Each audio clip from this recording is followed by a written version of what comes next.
Welcome to SVG-TV News for Tuesday, May 27, 2025. I am Rochelle Batiste with the details. 11 bodies were reportedly removed from a vessel that washed ashore at Little Bay, Cherry Hill on the island of Canouan yesterday. The grim discovery was made at approximately 10:34 a.m. According to a press statement issued by the Public Relations Office of the Royal St. Vincent and the Grenadines Police Force, the SVG-PF. Preliminary police investigations revealed that passports from Mali, West Africa, were found on board the vessel, suggesting that the deceased may have originated from that region. Officers from the Canouan police station responded, and upon inspection, the remains of 11 persons were discovered on board. The vessel, measuring 45 feet in length, 12 feet in width, and 6 feet in depth, was found grounded in the area. The remains were in an advanced state of decomposition, and some were not fully intact. Several passports were recovered at the scene, which appear to be from the Republic of Mali, a country located in West Africa. At this stage, no official identification of the deceased has been confirmed. Inspector Simmons noted that the SVG-PF has already reached out to international partners as efforts continue to identify the bodies and determine the circumstances surrounding the incident. The SVG-PF continues to work closely with regional and international partners to verify the origins of the vessel and the identities of the individuals on board.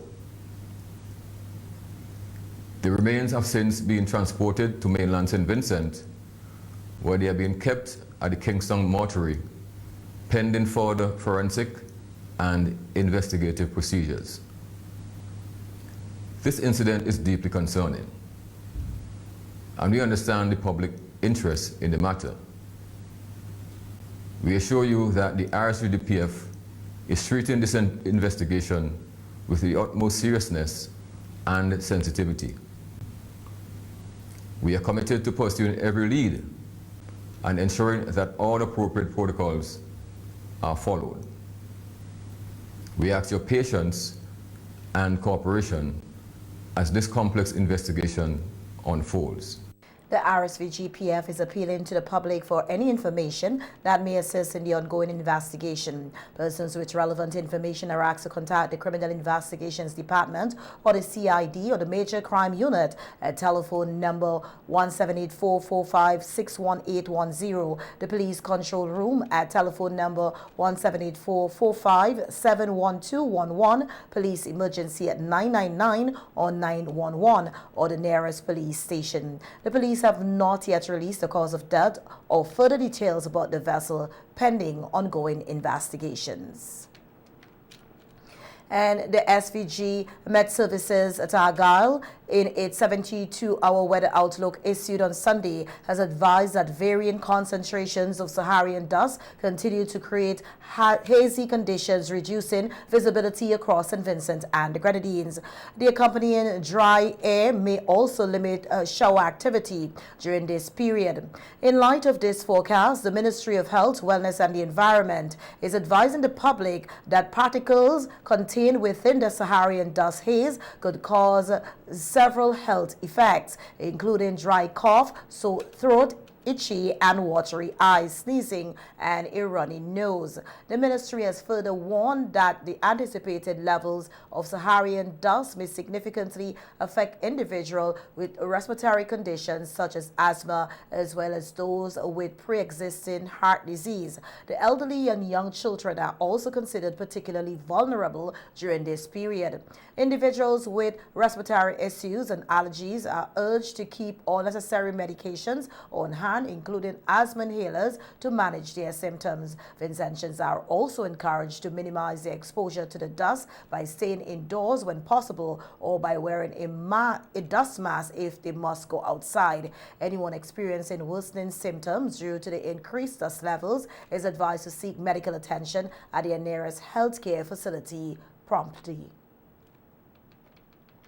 And Finance Minister Camila Gonzalez has confirmed that the Holiday Inn Express located in Diamond is officially up for sale. However, he was quick to clarify that the move is not due to any financial distress or poor performance. Speaking on WFM's Issues at Hand program on Sunday, Minister Gonzalez emphasized that the hotel, which opened just 6 months ago, was always intended as a government-led investment to increase the country's hotel room stock, not a long-term holding. That the government is not interested in being or becoming a hotelier. The skill set of the government is not running hotels. Our interest in building these hotels is to create room stock. Because once we create room stock, we drive a number of other benefits in the economy. If you have more rooms, you get more airlines. If you have more airlines, you get more tourists. If you have more tourists, you sell more agricultural produce, the taxi man makes more money, the tour operator makes more money, etc., etc., etc. So we have said from the very, very, very start, before we even completed the Holiday Inn Express, that ultimately, not today, not tomorrow, but ultimately, we would like to divest ourselves of these things because our interest would have been satisfied, our interest being the addition to the room stock. But it was misreported, and then after being misreported, it was misunderstood by many of the people who read the misreporting to say, oh my God, the Holiday Inn, it ain't 5 months old yet, and the fellas are selling it off, and they're upset with where it is, and it's in the wrong location, and the parking lot always empty, and all of these other things. The 93-room Holiday Inn Express is part of the Intercontinental Hotel Group's the IHG and was developed as part of a broader strategy to boost tourism infrastructure here in St. Vincent and the Grenadines. The hotel is the second such property owned by the government following the Cobblestone Inn, which Gonzalez also revealed is on the market. During Invest SVG's recent diaspora outreach and investment promotion event, Chief Executive Officer Glenn Beach listed the Holiday Inn Express as one of the key government-led projects open for private investment. The initiative aims to attract Vincentians living abroad as well as foreign investors to contribute to the country's economic growth by taking over viable state-owned assets. Minister Gonzalez reiterated that the sale is not urgent, noting that the hotel has been performing well with encouraging occupancy rates. And today, May, would not be the right time to sell the Holiday Inn Express. The data tell us, and the projections from IHG, the parent company, tell us that the Holiday Inn Express is going to hit its peak levels or level off at areas of about 70% occupancy, somewhere between 18 and 24 months into the life of the hotel. And obviously, at that point, we would be more attractive to any investor who would come in than we are in the early inception days of the operation of the hotel. But we are very happy with where we are. There is no active, aggressive move to sell the hotel. It's not being advertised anywhere. We're not calling people and saying, come buy the hotel.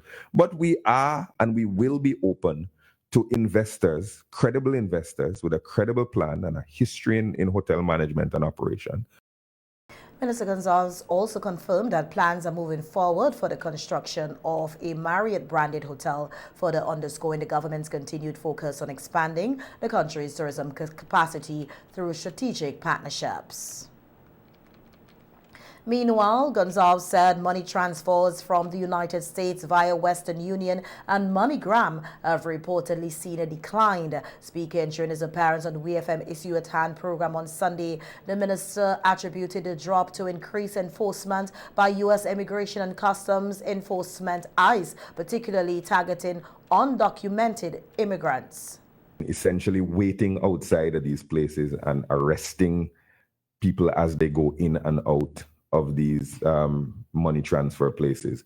And it has had a chilling effect on the money transfer business, obviously. So there are a lot of people who may not be fully regularized in the United States, but had a job, and they would every month they would go to the Western Union and send down $100 or $200. And there are people who are actually fully regularized. But this thing has been a very scary experience for everybody. It seems that there is a decline in volume. So the data that we have to date is that it is not that people are sending less money, it's that fewer people are sending money. And so the remittance numbers have ticked downwards in country. Despite the decline in remittances, Minister Gonzalez noted that the overall circulation of money within St. Vincent and the Grenadines remains strong. He credited this to improve employment rates and ongoing economic recovery efforts. And addressing the long-standing issue of PayPal accessibility in St. Vincent and the Grenadines, the Finance Minister provided an update on the government's efforts to ease the process for local users. He stated that the relevant documents were resubmitted to PayPal as requested and that the government continues to align its compliance standards with those of other organizations of Eastern Caribbean member states. Through PayPal. PayPal has most recently requested some information that we had already given to them. Information about our legal structure, information about the laws. We continue to reiterate that those laws are standard laws. They're the same law in St. Vincent as it is in St. Lucia, as it is in Grenada. But I engaged the international compliance in the individual at PayPal again a few weeks ago. And they once again requested something that we'd already sent them, but we've sent it again. Okay. And so we'll have to see how that develops after they've analyzed it. It's really a decision for PayPal to make. We are making the case to PayPal that St. Vincent and the Grenadines' legal framework is identical to the legal framework of all the other countries in the Organization of Eastern Caribbean States, and that all of us together should have the same package. In other local news now, we hear that the University of the West Indies Global Campus continues to play a key role in strengthening the regional workforce and, by extension, improving the quality of life for numerous families across the Caribbean, including right here in St. Vincent and the Grenadines. This was highlighted by Pro-Vice Chancellor and Principal of the UWI Global Campus, Dr. Francis Saharan, during a ceremony held on Friday to mark the completion of the newly expanded and renovated campus facilities at the French's site in Kingstown. Dr. Saharan noted that residents of Eastern Caribbean countries account for a significant portion of the global campus's overall enrollment, with the St. Vincent and the Grenadines site currently leading in terms of the highest number of registered students by site and program level for semester 2 of the 2024-2025 academic year. At the undergraduate level, the St. Vincent and the Grenadines site is leading with 801 registered students. And at the postgraduate level, the site is also leading with 77 registered students. That is the latest data. And that, of course, and I'm no mathematician, but that adds up from what I see here to 878 registered students. And let us put it in context, of course. At the undergraduate level, St. Vincent and the Grenadines has 801 students. St. Lucia has 529 students. Trinidad and Tobago, St. Augustine site. Now be careful, this is not the St. Augustine campus, but the St. Augustine site. Remember I said we have sites all over the region. The St. Augustine site, in a big country with a big population, has 446 students. Trinidad and Tobago, San Fernando site, has 368 students, undergraduate level. St. Vincent has 801. Postgraduate level, St. Vincent and the Grenadines, 77 students. Jamaica, at the Mona site, has 76. Trinidad, at the St. Augustine site, has 74 students, and Belize has 57 students. Furthermore, it gives me tremendous joy to report that the site with the highest number of applications for semester 1, 25-26, that's the forthcoming semester, is the Global Campus, St. Vincent and the Grenadines site. Dr. Saharan emphasized that the recent expansion and innovation at the global campus in SVG have sparked significant interest and have positioned the site as a growing hub of educational opportunity and academic activity. Additionally, over the last 6 years, more than 700 students from St. Vincent and the Grenadines have graduated from the UE Global Campus, receiving degrees in a number of disciplines, both in graduate and undergraduate programs. As someone from the Eastern Caribbean who appreciates the multiply effect of having graduates within our extended family, which is the focus and the core of our family structures in the Eastern Caribbean, I can say without a shadow of a doubt that this is an excellent accomplishment, and its positive impact on St. Vincent and the Grenadines is imponderable. You can clap yourselves, you know. There's nothing wrong with that. You have to assert yourselves. It's your day.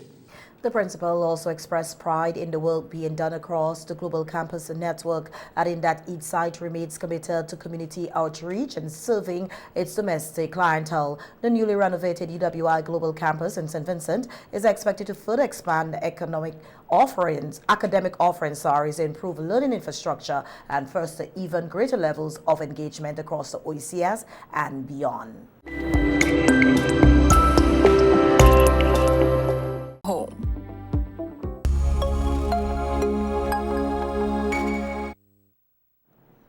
Welcome back. In more local news now, we hear that with the official start of the Atlantic hurricane season just 4 days away, Vincentians are being urged to stay informed and prepared. This reminder came from Director of the National Emergency Management Organization, NEMO, Michelle Forbes, during her appearance on NBC Radio Talk Your Talk program this morning. Forbes emphasized that a series of training sessions have already taken place to boost national preparedness for any potential tropical depressions or storms. While we're in the hurricane season, we cannot forget all of the other hazards and threats that we have faced. So in terms of preparedness, we would have started in Union Island in June last year because we had an actual scheduled summer program for the entire Southern Grenadines, but of course that was curtailed because of the impact of Beryl. But we're hoping to do that for the Southern Grenadines, so the entire Grenadines, as a matter of fact, for 2025. So we were not able to do a lot in the latter part, but coordinating the response. But for 2025, we started with a lot of our preparedness activities in capacity building training. We would be doing some damage assessment training again this year in June, and we would have done some shelter management training early in the year.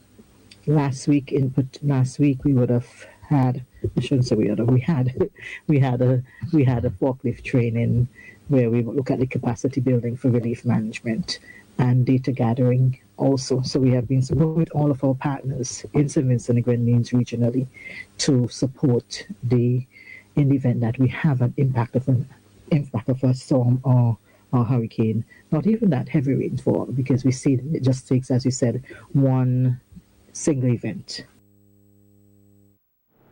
Forbes also highlighted that tsunami remain one of the forgotten hazards in the region, noting that while they may not occur frequently, the potential for such an event exists and should not be overlooked. Okay, our tsunami program, we do tsunami activities. In the first half of the year, we tend to focus along geological hazards. So January to April, because of the history of the impacts we have had. So January, February, a bit of earthquakes, and we are seeing more and more earthquakes in the region almost daily. We have several. And in March, we tend to join, since 2011, we have been joining the rest of the region in what we call the Carib Wave exercise, which is a regional exercise that supports tsunami readiness and preparedness. It's our way of continuing that whole preparation. So we go to the communities and informing them of how to be what we call tsunami ready, tsunami smart, knowing the signs of if there's a tsunami, especially if there's an air source tsunami, because that tends to be very quick and very sudden, that you may not have that time for warning. So we do that around March every year. This year we will also focus in November. November the 5th is actually International Tsunami Day. So we are planning in November, the will of the Lord, to do some activities with the public service. Also speaking on the program was forecaster Gregory Cato, who provided an outlook for the upcoming hurricane season. According to Cato, meteorologists are predicting that at least 9 named storms and 4 hurricanes for the 2025 season. So on average, and that average is 1991 to 2020 based on the Colorado State University, what they put out. Storms on average we get about 14, all right, named storms. However, for 2025 they're predicting 17, so above average for named storms. Again, on average in terms of hurricane for the period it's 7, but for 2025 they're anticipating at least 9.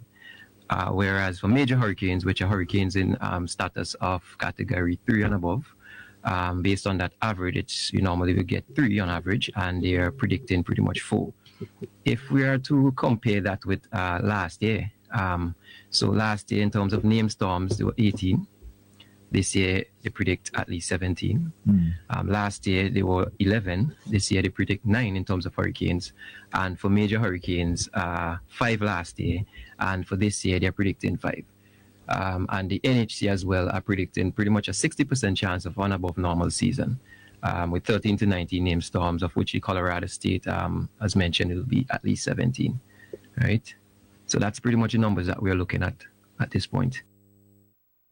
The Atlantic hurricane season officially begins on June 1st and runs through November 30th. As Traffic Safety Week gets underway under the theme Safer Roads, Safer Communities, a Shared Responsibility, Assistant Superintendent of Police Panel Brown has announced that road safety education will now be introduced within schools. He made a statement during the Police on the Beat program last evening. Brown emphasized that the week will be marked by a series of activities aimed at promoting road safety and raising awareness across all age groups. These events include a march and a school sensitization initiative designed to instill safe practices from an early age. Throughout the week, except on Friday, we'll be paying visits to the schools, where we'll engage our younger ones into other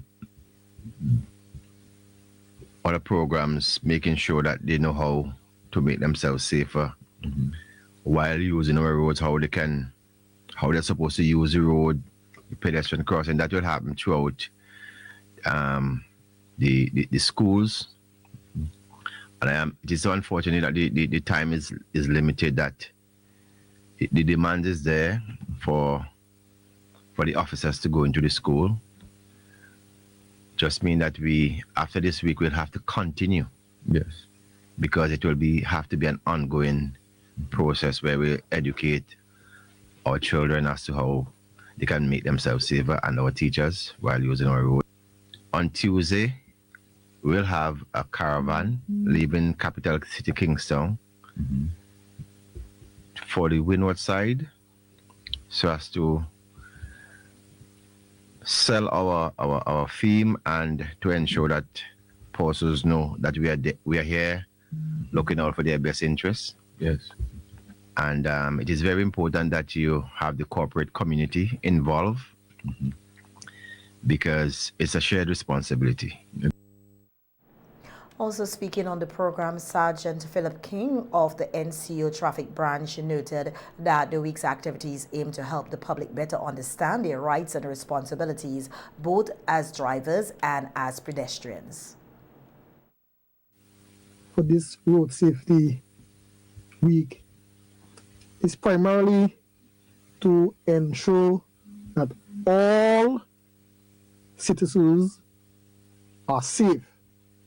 Hence the reason why we on this drive throughout St. Vincent and the Grenadines in educating our nation youths as well as the citizens who will be tuning in to the various platforms when we are on our road caravan or in our town hall meeting. So our main objective for this week is to ensure all citizens know, and they know well, as to why they should participate, because as the team rightly stated, safer road, safer community, a shared responsibility. So we the members of the traffic department of the Royal St. Vincent and the Grenadines, we want all stakeholders to be actively involved. And in order for our roads or our communities to be safe, all must be on board. And once we have that, then we know for a fact that our communities will be safe and our roads will be safe for everyone to commute on. Traffic Safety Week will continue with educational campaigns, community outreach, and collaborative efforts with schools and civic groups, all geared towards fostering a culture of safety and shared responsibility on the nation roads. Efforts towards the development of a national cybersecurity strategy will take a significant step forward this week as the Caribbean Digital Transformation Project, CARTEP, hosts a cybersecurity knowledge sharing workshop on Wednesday, May 28th, 2025. According to a news release, participants in the workshop will be drawn from various government departments, ICT training institutions, the private sector, regional cybersecurity experts, and other stakeholders. The event will open with welcoming remarks from the Project Implementation Unit in St. Vincent and the Grenadines, as well as representatives from the Organization of Eastern Caribbean States, CARICOM Impacts, and the NRD Cybersecurity. The workshop will provide an overview of its objectives and featured a presentation on the significance of establishing a national cybersecurity strategy. Participants will also be briefed on existing regional initiatives, with the NRD Cybersecurity presenting on the development of the strategy, its guiding principles, proposed structure, and the importance of the accompanying action plan. The main objective of the CARTEP Cybersecurity Initiative is to develop policy guidelines and a strategic framework to strengthen cybersecurity capacity across the region. The 4 beneficiary countries, Grenada, Dominica, St. Lucia, St. Vincent, and Grenadines, will benefit from the development of a cybersecurity roadmap that identifies regional priorities and sets general objectives for the Eastern Caribbean. The creation of a national implementation plan for each beneficiary country, outlining actionable steps to implement the regional roadmap at the national level. Tomorrow's workshop will begin at 9 a.m. at French's House in Kingston. And that brings us to the end of our local news from the region. When we return, stay with us. The Ever-Ready Funeral Home at French's is your friend in times of grief. With over 40 years' experience, they are prepared to take care of all your funeral arrangements: embalming, lowering device service, grave mattresses, carpeting, vault.